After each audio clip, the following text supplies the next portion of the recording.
Welcome back everyone, my name is Cradle. This is some more Europa Universalis 4, the Cradle of Civilization, playing as the Mamluks. And we are already getting ready for our first war, which will be against Mercuria, because we got a mission to take some stuff from them. Okay, some people just got some alliances. They already have an alliance with Alodia, which is down here, which is fine with me. I'm just going to send an extra army downwards just for safety's sake. Cyprus and Medina both want an alliance. I will ally Medina for sure. But do I ally Cyprus? Well, as long as they're still against being together, I am not gonna give them the alliance. But because we're guaranteeing them, so if they get attacked, we can respond. If we get attacked, they don't have to. Well, if they, more importantly, if they attack, that is the big thing. Violent pirates of the Knights have raided the coast. Oh, right. The Knights can do that.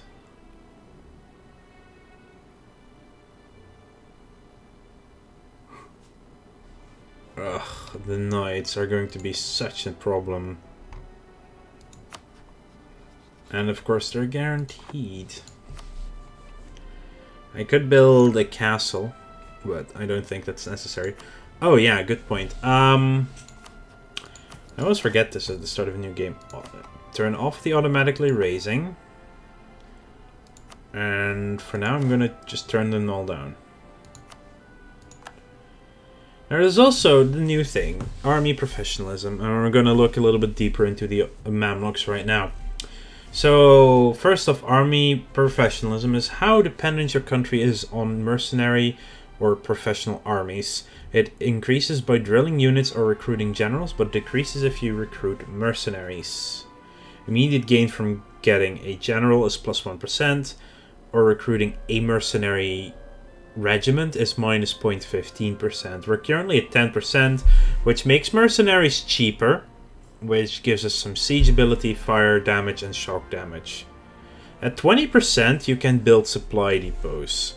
I don't know if we can see them over here. There's also a new building, the mill. There are also some new trade things. I don't see it on the building list, the supply depot. That is fine. We'll discover what it is sooner anyway. It is also not on this list. Oh, our leader is, our sultanate is a silver tongue, but also obsessive perfectionist. Also 72 years old. Huh. Okay then. Legitimacy to strengthen, that's really nice for us. Anyway, yeah, back to army professionalism. So you can build a supply depot. I have no idea what that does right now. You can slack recruiting standards, giving you quite an amount of manpower at once, like 2 years worth. But you will drop your professionalism by 5%, which is really bad. May refill garrison. You can use your army to put a garrison to instantly increase the size of the people in the garrison. I believe that is. Can I see that here? Oh, actually. Here it is. Supply depot. Build it. You need 20% army professionalism. Building a supply depot costs military power and gives the following effect for all friendly armies in the Delta area, which is the state. Supply limit modifier. Oh. And you can use that, counts as owned territory when determining reinforcements. So you can build that in enemy territory and use that to reinforce faster. Nice. Yearly professionalism plus 0.2% from drilling. Low morale and requires full maintenance cost. Non-mercenary regiments gain army drill and contribute to our army professionalism while drilling. Based on its current share of our force limit, drilling this army gives that amount. Okay. And refill garrison with manpower. Yeah, it's exactly as I said. You refill the garrison of a fort with manpower. Regain manpower when disbanding at 60%. Army professionalism is really good if you need manpower immediately at the other side of the world, and you don't. You can just disband an army that, for instance, if you're playing Russia and you have armies here, but you suddenly need manpower over there, you can disband the armies here, get a reasonable amount, I think 40 or 60% of the manpower back. Maybe it's more, I don't know. And then build the army there, or if the army suffered losses here and they need to be refilled, you can just get the manpower a lot easier. Basically, you get an extra manpower reserve that is your standing army. So, permanent army, general costs minus 50%, not bad. And reduced morale damage taken by reserve plus 50%. And army drill gain modifier plus 100%. And the army gain does also do other things. It makes the army... Yeah. Average army drill of the regiment. Army drill is increased by drilling armies. Improves your regiment's skill in battle. Army professionalism is currently 10%, giving the following effects. So if you drill your army, they become better as well. I think we do need a general. This leader will get between 2 and 7 pips as base. Janbalud Bey. 112. Well, we do need him in the war anyway, so we're going to do that instead. Fleet is no commander. Why is that? Is that because it's getting ships? Conform to template. Ah, yes, you can now do that. You can make a template and then armies and navies can conform to it, and that is building extra ships or removing ships from the army that are there at that point. Okay, message setting, best guess, thank you. What was it yearly thing? That was like... Let's see, once they get there, and I will turn drill on for a month. Actually, I should just straight up go into war, though, with them. Yes, let's marry Hejaz. As long as you're... Oh, I have no diplomats to send, of course I don't.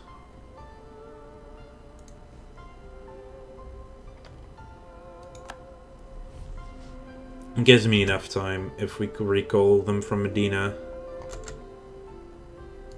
Good, Medina wants a royal marriage. Definitely the marriage I want to have. Lucas joined the trade lead, led by... Take Kasr Ibrahim. Declaring war on the Coptic will move us towards legalism by 25. National tax modifier, tech costs, national manpower versus missionary strength, morale of armies and fort defense.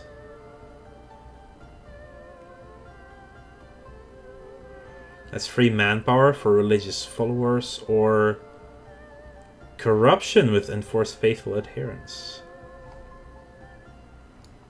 Sounds good. Yeah, let's go.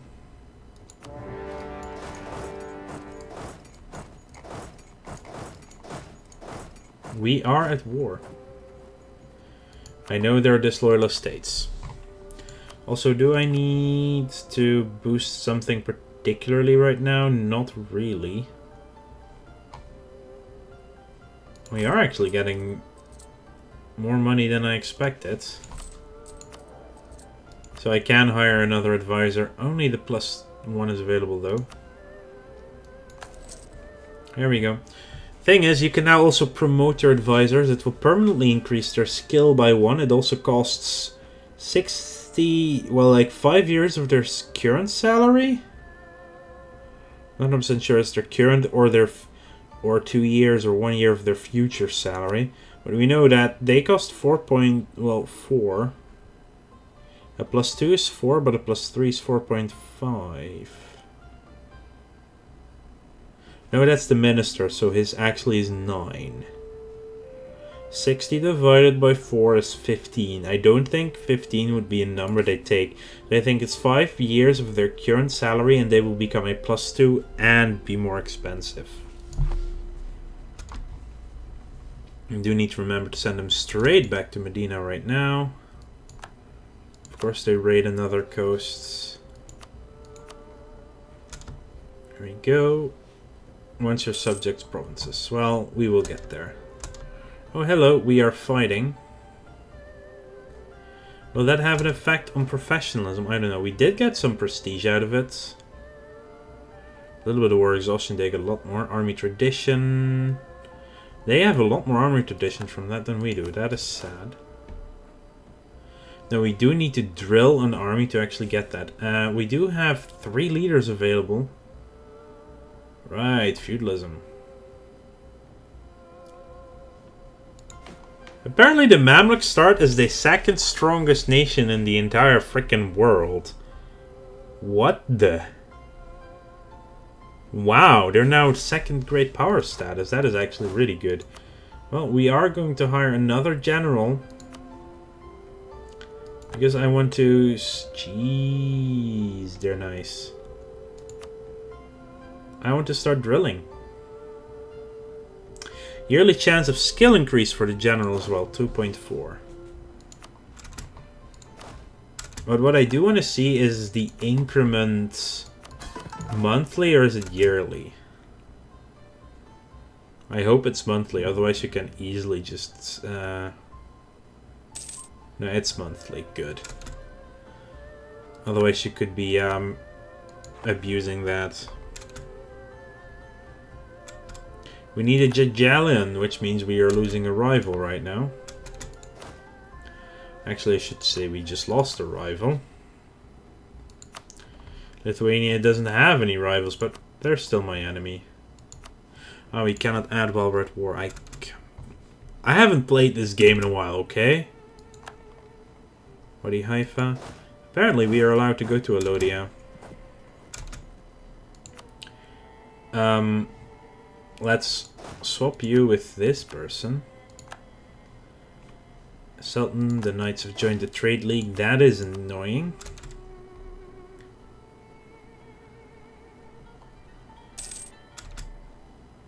Okay, not to entertain Lithuania as we've lost humiliate rival and other things. I like... Oh, no, I'm fighting them first before I go down there. Pirates have raided. Stack wiped. Army prestige. Army tradition. Goal oriented. Movement speed plus 10%. That's actually quite nice in the early game, especially considering our country is also sizable.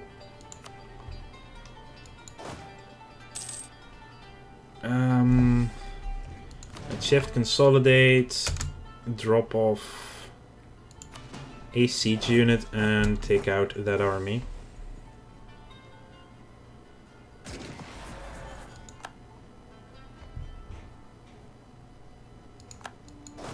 Al-Kadarif. Let's take out their armies first and just go siege after that.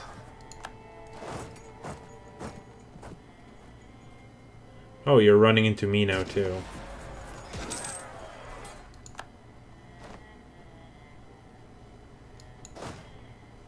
And with our other vassals showing up.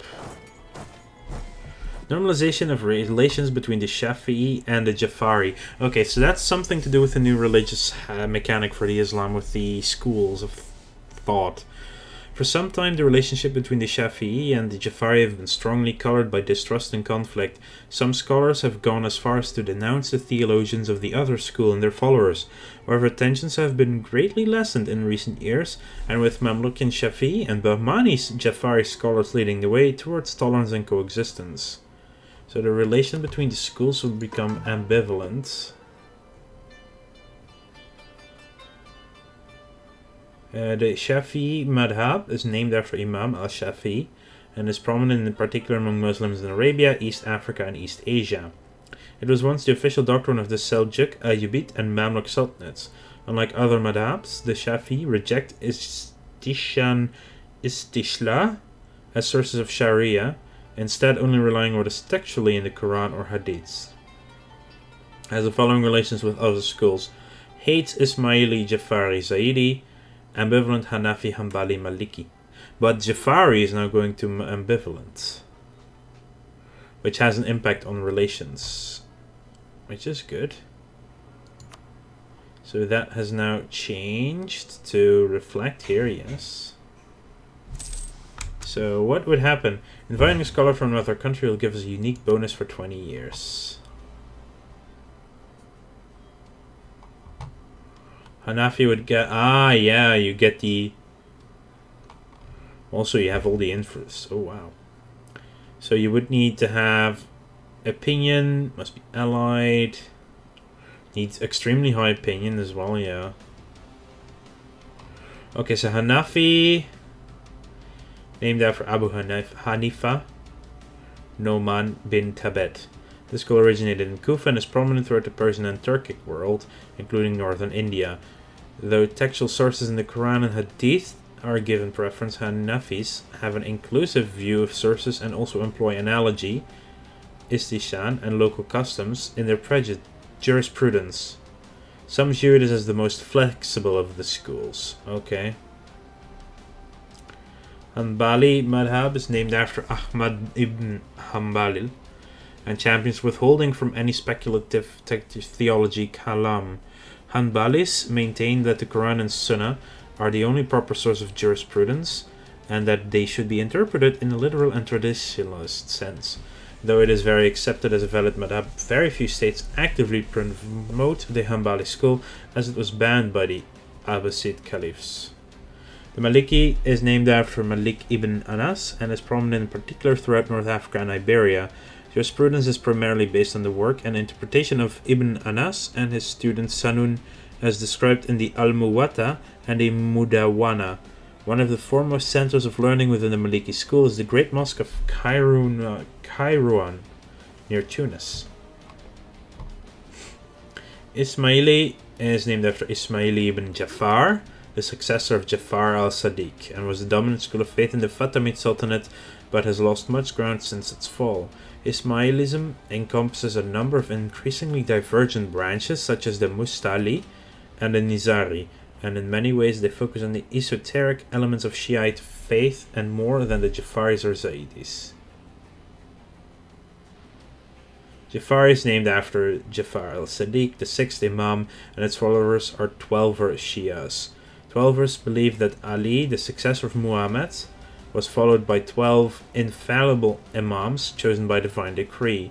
The last of the Imams, Al-Mahdi, is expected to return as the savior of mankind, finally enforcing justice and peace in the world. And Zaidi are named after Zaid ibn Ali, the grandson of Muhammad's son Ali, and follow his teachings as described in the Majmu' al-Fiqh. Zaidis emphasize justice and human responsibility and descent from those that supported Zaid's original revolt against the Umayyad Caliph. Zaidis entirely reject religious dissimulation as practiced by many Shias, and they are prominent in the Yemen highlands. Zaidi, Jafari, all these names. Wow. Anyway, I would like to thank you all for watching. Make sure to like this video if you enjoyed it, and subscribe to the channel if you want to keep up to date in the future. I will see you all later.